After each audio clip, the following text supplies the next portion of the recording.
India TV YouTube channel को subscribe करें और बेल आइकन दबाएं। पूरे अफगानिस्तान पर कब्जे से बस कुछ कदम दूर रह गया है तालिबान। तालिबान ने अफगानिस्तान के लश्करगाह पर कब्जा कर लिया है। कांधार, हेरात, गजनी सहित 34 राज्यों में से 11 पर तालिबानियों का कब्जा हो गया है। अभी आलम यह है कि खुद अमेरिका अफगानिस्तान में अपने बचे कुछ सैनिकों और सिविलियंस की सुरक्षा की गुहार लगा रहा है।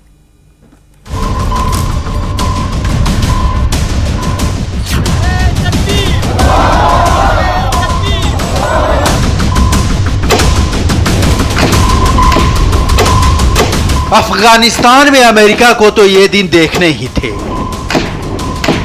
20 साल के जिस जंग में अमेरिका तालिबानी आतंक को रौंदने का दावा करता रहा था, वो उसके कदम खींचते ही रक्तबीज की तरह जिंदा हो उठा है।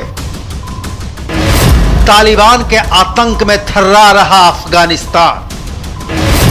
34 राज्यों में से 11 पर तालिबानियों का कब्जा। राजधानी काबुल से बस 150 किलोमीटर दूर तालिबान।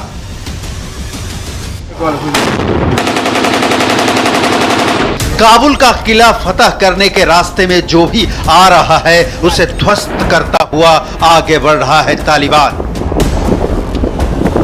इसकी ताजा मिसाल है अफगानिस्तान के तीसरे सबसे बड़े शहर हेरात पर कब्जा। तालिबान के आतंकियों ने हेरात के पुलिस हेडक्वार्टर पर भी कब्जा कर लिया है। तस्वीरों में आप देख सकते हैं आतंकियों ने किस तरह से शहर में दहशत मचा रखा है। चारों तरफ सिर्फ बम, गोलों और गोलीबारी की ही आवाज सुनाई दे रही है। यह अफगानिस्तान के सबसे बड़े और प्राचीन शहरों में से एक है। यहां तालिबान ने सुसाइड बॉम्बर्स का इस्तेमाल किया और पुलिस हेडक्वार्टर्स पर कब्जा कर लिया।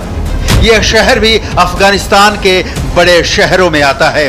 काबुल कंधार हाईवे पर बसा ये शहर बेहद रणनीतिक महत्व का है। गजनी पर कब्जे की वजह से दक्षिणी हिस्से से सप्लाई चेन टूट चुका है। यहां तालिबान ने सबसे बड़े जेल पर अटैक किया है। जेल में बंद हजारों कैदियों को आजाद कर दिया है। कैदियों को आजाद करने का मतलब शहर में तालिबान का कब्जा माना जाता है। अफगानिस्तान में तालिबान के टेरर का यह हाल तब है जब उसके साथ कतर की राजधानी दोहा में पॉलिटिक्स टॉक्स चल रहे हैं। एक के बाद एक शहरों पर हो रहे कब्जे के बाद अफगानिस्तान की सरकार पूरी तरह से बैकफुट पर आ गई है। तभी तो दोहा वार्ता में अफगानिस्तान सरकार ने तालिबान को सत्ता में साझेदार बनाने का ऑफर तक दे दिया। लेकिन इसके बाद जमीन पर तालिबान का आतंक जस का तस है। उसके आतंकी काबुल की तरफ बढ़ रहे हैं।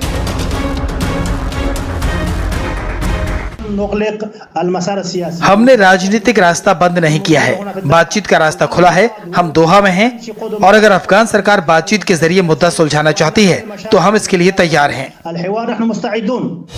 कतर की राजधानी दोहा में जब तालिबानी प्रवक्ता सियासी समझौते की वकालत कर रहा था, तब भी अफगानिस्तान में गोलीबारी थमी नहीं थी।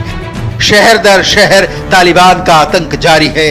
अफगान सैनिकों के कत्लेआम से लेकर महिलाओं और बच्चों पर तालिबानी टॉर्चर बढ़ गया है। अभी स्थिति यह है कि अफगानिस्तान के 65% इलाके पर तालिबान का कब्जा हो चुका है। अफगानिस्तान के नक्शे में जो लाल रंग दिख रहा है, वहां तालिबान अपना अधिकार जमा चुका है।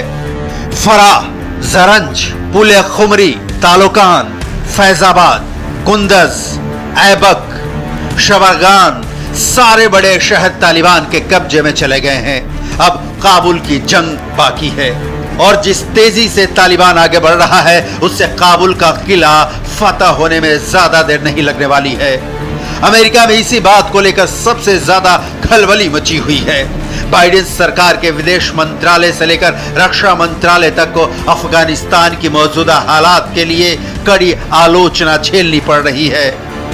बाइडेन ने तो कह दिया कि अफगानिस्तान को अपनी जंग खुद लड़नी होगी, लेकिन पूर्व प्रेसिडेंट डोनाल्ड ट्रंप ने अफगानिस्तान की हालत के लिए बाइडेन को जिम्मेदार ठहराया है। सत्ता में आने के बाद एक तो बाइडेन ने अफगानिस्तान से सैनिक हटाने का समय पीछे कर लिया और दूसरे, हटने से पहले तालिबान के सामने कोई शर्त नहीं रखी। अगर मैं राष्ट्रपति होता तो तालिबान से अपनी शर्तें मनवाए बिना पीछे नहीं हटता।